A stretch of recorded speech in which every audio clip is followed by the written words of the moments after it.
දවසේ මෙනෙහි කිරීම.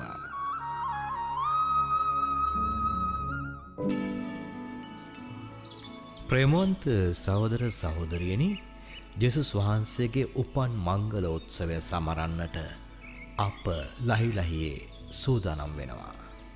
උන්වහන්සේට අපගේ අවශ්‍යතා කුමක්ද කියා මේ මොහොතේ අපි මෙනෙහි කරමු. සකරියස් හා එක් වී දෙවියන් වහන්සේ ඔබේ ජීවිතය තුළ, මගේ ජීවිතය තුළ කළා වූ සියලුම යහපත් දේ සිහි කරමින් අද සුබෝදනය සඳහන් වන එම යැදුම කියන්නට උත්සුක වෙමු.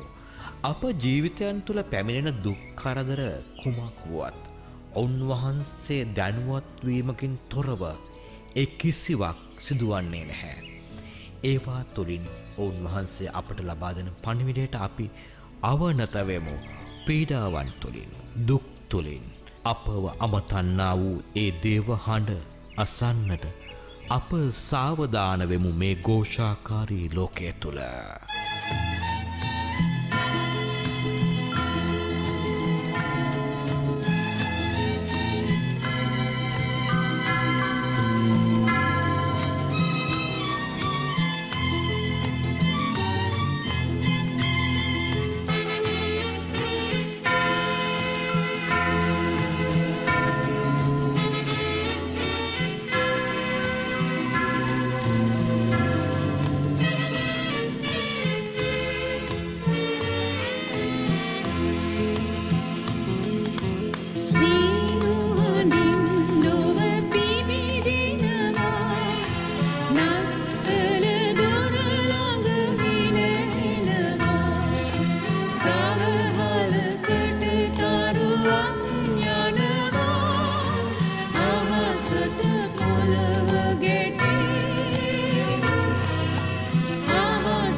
Radio Veritas Asia Sinhala Service.